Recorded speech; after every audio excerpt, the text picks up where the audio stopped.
Hello students of class 8. Today we are going to do vocational education project 3 working with wood and bamboo question and answers from the textbook. Activity 1. Visit a local woodworking bamboo workshop. Record of the visit of the carpenter's workshop, name of the carpenter, number of persons employed in the workshop if applicable, qualification of the carpenter and the other persons in the workshop. Answer. Record of the visit to the carpenter's workshop. Name of the carpenter, I have just given the example, say Sandeep Kumar. Number of persons employed, 3 to 4 persons including apprentices. Qualification, example traditional training passed through generations or ITI diploma in carpentry. You can go and visit a carpentry shop in your area and you can give the name of the person in your area. You can write down how many persons are employed there, their qualifications, etc. Table 3.1. Serial number 1. Question. What kind of carpentry work is done in the workshop? Example, furniture making, house construction and repairs. Observation. Answer. Carpentry work involves creating functional and useful objects from wood and bamboo. This typically includes furniture making like chairs, tables and bookshelves, house construction, making doors, window frames, flooring and roof pillars, repairs and maintenance of existing objects, making simple tools and creating artworks or handicrafts. Number 2. What types of wood are used to make different products? Answer. Both hardwood and softwood are used depending on the tree. Hardwoods like babul and mango are used for heavy construction and teak sagawan is used for ships and outdoor furniture. Softwoods like pine and deodar are used for lightweight furniture, shelves and packing boxes. Engineered wood like plywood and MDF and bamboo are also frequently used as alternatives. Number 3. How do you decide the type of wood to use for a particular purpose? Answer. The decision is based on the object's required strength, durability and final purpose. Hardwood is chosen for projects requiring great strength like supporting heavy loads or outdoor use. Even though it is challenging to work with.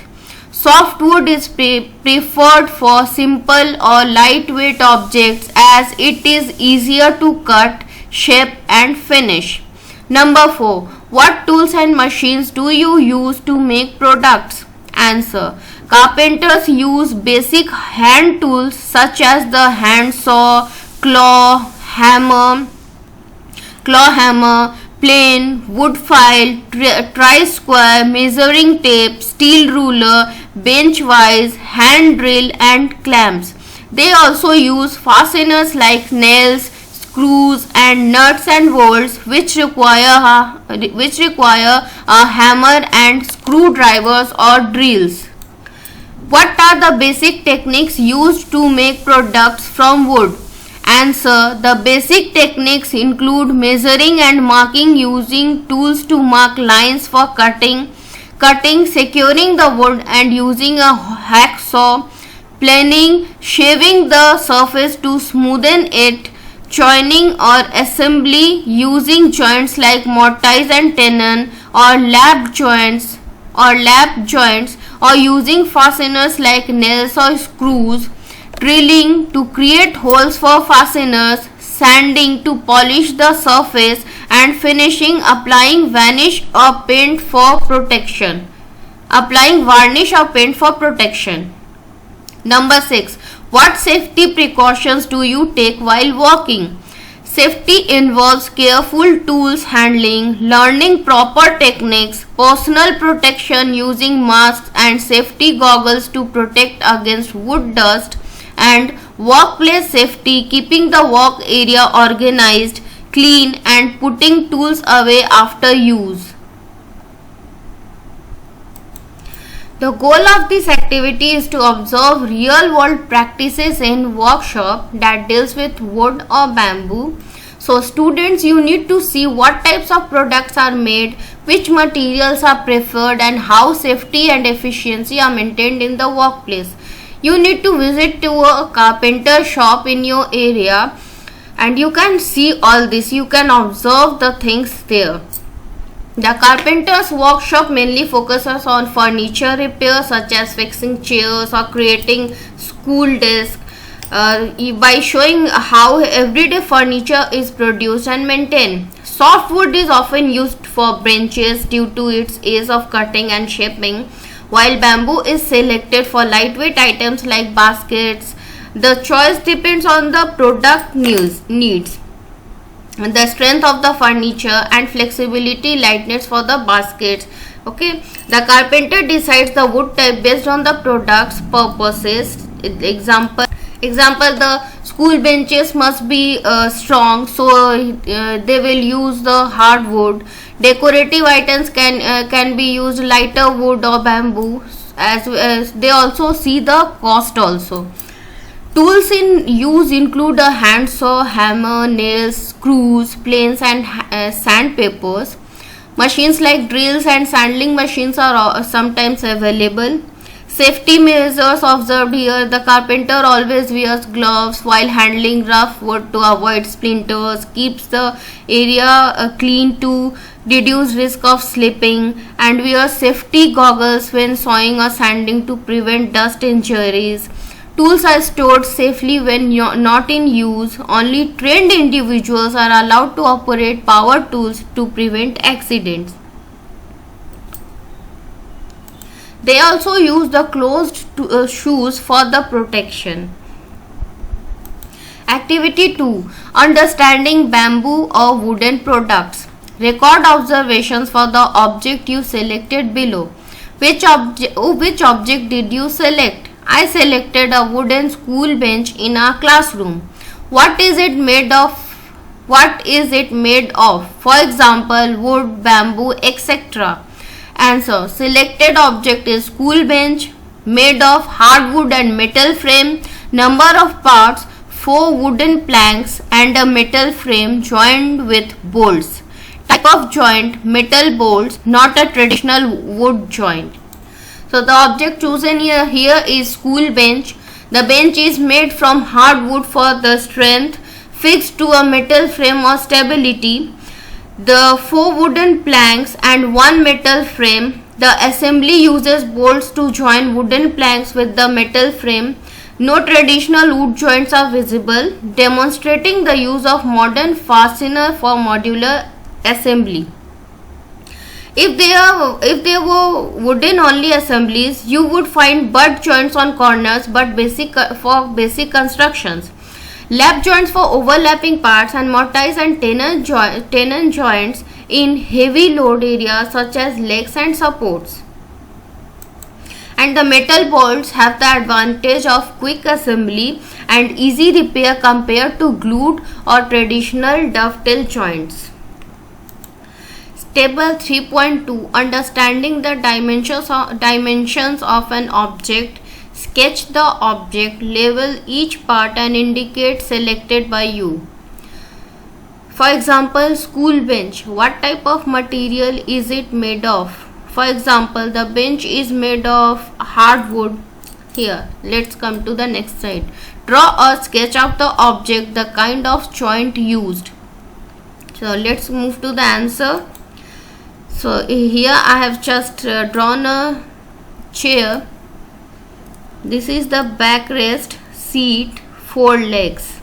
Front view, joints, Mortise and Tenon, legs to seat, lap joint, backrest frame, dowel joints, seat support. Sketch the object, label each part and indicate the kind of joint used. Answer. Based on a simple wooden chair. Sketch, label seat A, leg B, stretcher or rung C, joints, Mortise and Tenon joints connecting legs to the seat and stretchers to the legs.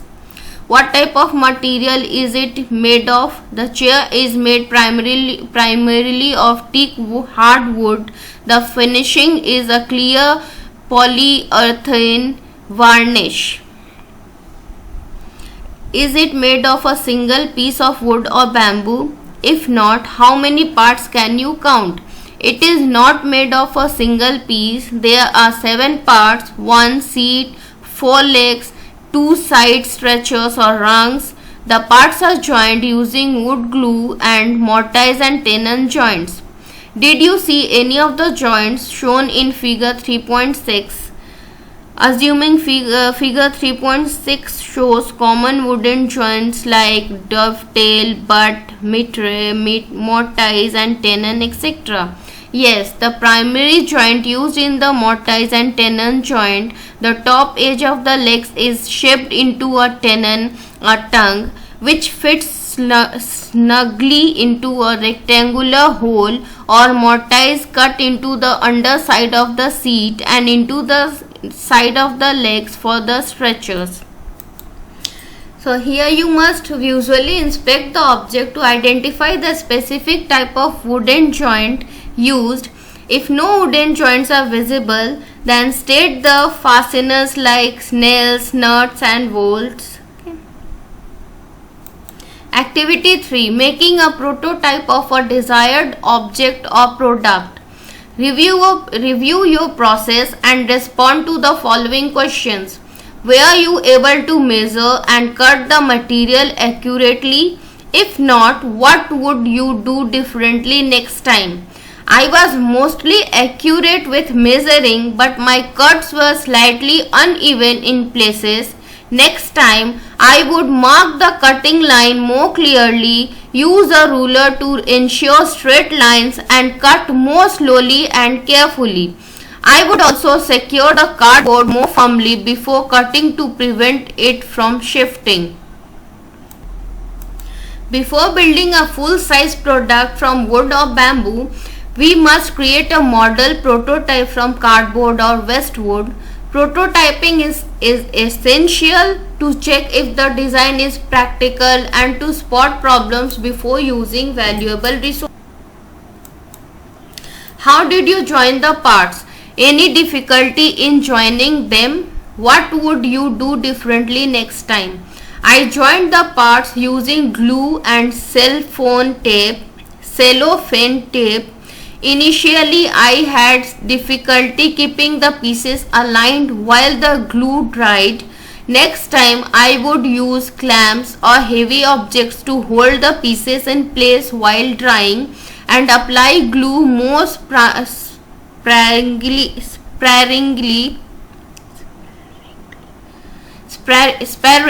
to avoid excess that makes the. Were you able to recreate your sketch in 3D? Yes, I was able to create a 3D model, though the proportions were slightly different from my sketch. The prototype helped me understand how the flat pieces come together to form a 3-dimensional object. I realized that some measurements in my sketch needed adjustment for the pieces to fit properly. Show your model to your peers. What feedback did you get? My peers appreciated the design but suggested making the base wider for better stability. They also recommended adding decorative elements and pointed out that one corner needed better reinforcement. Their feedback was very helpful for. So let us take an example of a key holder, roughly rectangular in shape, 15 cm into 7 cm with hooks. Steps taken will be sketched the key holder to scale on paper. I will just sketch a key holder on a piece of paper. I will just mark out the dimensions on cardboard and carefully cut the outline. Assemble the backing and hooks, checking for balance and appearance. Cutting and assembling were straightforward, but glue did not hold well on thin cardboard. Using tape worked better. Next time, thicker cardboard or stronger glue would help. After showing the model to classmates, suggestions were made to round off sharp corners for safety and improve symmetry. Such feedback is useful for improving the real product. Okay, you can give this example also in this. Activity 4. Making a product from wood. Reflection questions. Which object are you going to make? I am going to make a set of 4 wooden coasters with carved designs on them. These will be practical items that can be used at home to protect surfaces from. Sketch the object you plan to make. The dimensions. Square coasters 10 cm into 10 cm into 0.8 cm thick. Rounded corners with 1 cm radius. Simple carved pattern in the center 3 cm into 3 cm. Smooth edges all around. Write down the process you followed in making your object. Which tools did you use to make your object? The process I followed: sketching and planning, drew detailed design with measurements, measuring and marking, used measuring tape and pencil to mark 10 cm into 10 cm squares on softwood plank. Cutting, secured wood in bench wise and cut along marked lines using hand saw. Shaping, rounded the corners using a wood file. Carving, made simple decorative patterns using a cutter under supervision. Drilling, created a small hole in one corner for hanging, and this is optional. Sanding, smoothed all surfaces and edges with sandpaper, coarse first then fine grit. Varnishing, coarse means first we will rub, it will be rough at first, then it will after rubbing so many times it will be converted into a fine grit. Varnishing, that means it will get soft. Varnishing, applied 2 coats of varnish with drying time between coats. Tools used: measuring tape, pencil, hand saw, bench wise, wood file, cutter, hand drill, sandpaper, brush for varnish.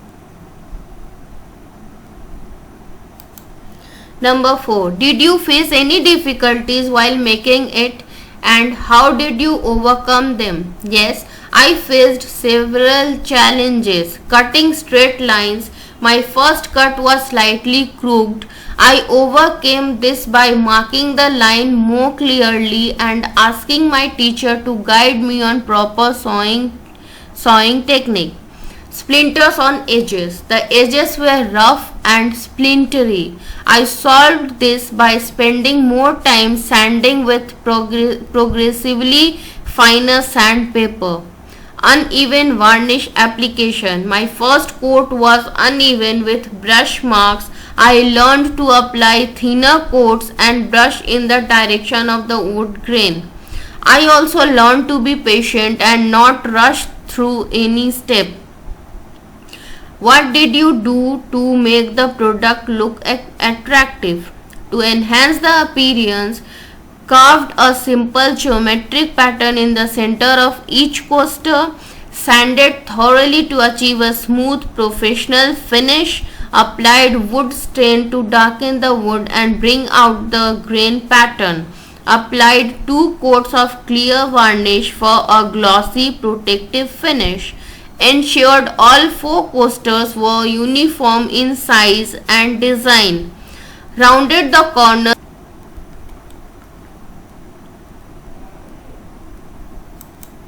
So students, I have completed up to activity 4. If you have any doubt or if you